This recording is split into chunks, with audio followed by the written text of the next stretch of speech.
My first exposure to human trafficking was when I was living and working in Nepal. At that time, I was a public health officer, and we were coming in contact with girls between the ages of 13 and 15 years old that were HIV positive. We couldn't understand what was going on, so we started to go to the shelters. And we interviewed these people and heard story after story about how they were tricked and deceived into a situation where they were forced to India and then forced to sell their body, basically by somebody else. A typical story that we heard was the trafficker would actually go into the communities themselves, marry a girl, say they were going to take her to Kathmandu, but instead would take her to Mumbai, India. And what they would do is just basically keep lying as they were going down the path down to India, because the person had never been there before. She didn't know anything about the rest of the world. He then puts her into the room and says, "Honey, I'll be back in a short period of time." Goes over to the madam and takes his money and the gold that he got from the wedding, and then returns to Nepal to do it again. Now imagine a 15 or 16-year-old girl who's newly married, thinking that her entire life is ahead of her, and then the madam comes in and says, "Oh, by the way, your husband just sold you to me, and you're going to be with as many men as I tell you." Of course, her reaction is, "No, I won't. I'm a good Hindu woman. I'll kill myself before I go put myself in this situation." Her response is, "You kill yourself, I'll kill your family. I know where they are." So she's trapped in this situation that she can't get out of. After that, the madam brings in professional rapists. And this woman will be raped over and over and over until she basically gets to the point where she's accumulated so much shame that her will to do anything goes away. And then she's put on the line to basically be with 10 men a day, 7 days a week, until eventually she gets a disease or she's used up. If she's lucky, she makes it back to Nepal. Imagine it's a Thursday night and you're on your third client, and you have 7 more to go, and you don't want anyone to be touching you. Now, it wasn't until actually I went to Mumbai that I understood the sheer horror of what we're talking about here. I was asked to go into the brothels with a police officer to see if there were public health activities that were taking place, condoms being available. And one time I walked in there and there was an 11-year-old girl. And she looked at me and ran up to me and wrapped herself around me and said, "Save me, save me. They're doing terrible things to me." I looked down at this child. She was in a dress that was 4 sizes too big because she was a child in an adult world. And I said to the police officer, "This girl is coming with us." He said, "No, she isn't." I said, "What do you mean? She's a child. She has to come."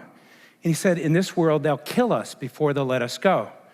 So to make a long story short, we left, came back with a lot more police, but of course she was gone. Every once in a while in our lives, we are faced with a test. And the test is so important that we have to get it right. In my case, I didn't help her. I couldn't help her. And as a result of that, 20 years later, I'm an activist. And I still haven't been able to get that girl out of my mind. So when you stop and look at human trafficking, we often think it's about the women and the girls going into brothels, but it's a lot of other things as well. We find men going onto fishing boats, and they basically stay on those boats for 4 years and don't get off a single time. And they work 19 hours a day because they are drugged for that to happen. And if they get sick or the captain doesn't like them, or if they get injured, they get thrown off the boat. And they eat rice and fish every single day, no vegetables or fruits or anything. Just imagine how their body is at the end of that period of time. When they come into port, finally, they ask for their money. The captain says, "You're from another country. I'm not going to pay you anything." And as a result of that situation, basically, they've had 4 years of slavery. Or a man who hears about a job in another country, knocks on the door of the factory and agrees to taking $50 a month, but the factory owner says, "You can't leave that factory." The person says, "Fine, that's a lot of money." He works for 2 months, and at the end of working 16, 17 hours a day, he finally asks for his money, but the owner says, "Well, I'm sorry, I forgot to mention it costs $54 a month for you to be here. I'm only paying you $50. Basically, you owe me money." So the person basically is stuck in that situation. The more they work, the more they owe. Now, the thing about this is this happens in construction, in agriculture, in manufacturing. The outcome of what we call human trafficking is very clear. It is slavery. A person loses control of their life for a period of time. Somebody else influences them through threat or debt, and as a result of that situation, they don't get any pay. So that's what I'm going to call it. But when I use terminology like slavery, people often look at me like I have three heads. Like, what are you talking about? Slavery. That was something that happened a long time ago. There were wars fought over this. This is not something that we have now. And they're very, very surprised to hear me say this. In fact, in the United States, there was a survey that said that 92% of the Americans said there was no slavery. And if there was, it was someplace far away. Until I show them this number. This is the number of slaves that we have today. 21 million people. And if you can see this distribution, it's all over the world. You see it in North America, you see it in Asia and Africa. You see most of these slaves, about half of them would be in Asia. When you stop and look at what this number means, if you were to line these people up shoulder to shoulder, it would take you all the way from Beijing, China, to Cape Town, South Africa. That's what we're dealing with here. In terms of the percentage, about 25% of them would be children, and 75% would be people who are in what's called forced labor. Now that means forced labor is where our jeans and sometimes our telephones and electronics are made, and I'll come back to that number. But let's look at the historical perspective on this for a minute. Between the year 1450 and 1900, there were 11.3 million Africans that were taken to different parts of the world. Today, we have 21 million slaves. More slaves today than we've had in the history of the earth. More slaves today than the history of the earth. If you were to stop and kind of assume the number of people that get into slavery being about 10%, that's 2.1 million slaves a year, 5,800 a day, 240 an hour. In a minute, 4 new slaves, or every 15 seconds you see a slave. Did you guys know about this? Did anyone know this? Okay, that's why I'm here today. How are we doing in addressing slavery around the world? Basically, the information that I have up here is from the United States State Department report on human trafficking. And it looks globally at what's happening in human trafficking. And what we see here is that there are 8,000 prosecutions and 4,000 convictions. 21 million slaves, 4,000 bad guys going to jail. The next slide basically looks at their 42,000 victims that were helped basically in 2011 that we could record. If you take this number and put it next to the number of people that are in slavery, you see it represents that tiny line. Now you might ask yourself, well, what's happening then? Does the counter-trafficking community not care? Are they not working hard enough? Are they not motivated? Well, I work in that community. And in my project, the United Nations Interagency Project on Human Trafficking, I work with 31 of the most talented, motivated people I've ever met. And most of the people in counter-trafficking are the same way because we're dealing with slavery here. So what's the problem? This is the problem. The profits generated from slavery are $32 billion a year, the second largest transnational crime. The amount of money that's available for people like us, $350 million. That's about 1% of the profits. And the profits are motivated by people who are fully greedy, so they have a reason for wanting to get more and more of these profits. In the United States, we eat $6 billion worth of potato chips. It takes 21 days of potato chip eating to come up with the amount of money that's available to address slavery around the world. That's like taking a slingshot and going after an army. Are we going to be able to address this with the limited number of people we have? I don't think so. So what needs to happen? Before I tell you that, I'm going to tell you another story. When I was in Nepal, I was trying to collect information for a book project. So I was going to the shelters and talking to the girls that had been trafficked down to India. And in one of the shelters, there was this girl that was so angry and so upset. And she said she wouldn't talk to me. But finally, near the end of the project, she said, okay, I'll talk to you. So she's sitting here. A number of us were on the other side of the table. In over a 3-hour period, she told me the most horrific story I'd ever heard of abuse and betrayal and rape and torture, everything you could possibly imagine. I honestly didn't know what to say. I finally turned to her and I said, "My gosh, you must be so angry at those traffickers." And she said, "No, I'm angry at you and you and you." She pointed at me and everybody else in the room. She said, "Where were you when I was in that situation? Where were you when all of that torture and abuse was taking place? Why are you sitting here now when my sisters are down there right now? Where is society? Where is the world? Where is our humanity?" She went to school. She knows that slavery was wrong. She said, "Where are you?" That's a fair question. Where are you? Where are we in all of this? As a result of a person like me who's been in this for 20 years, recognizing that we have this much resources, I realized that something has to change. First of all, we need to get the word out to people about these numbers.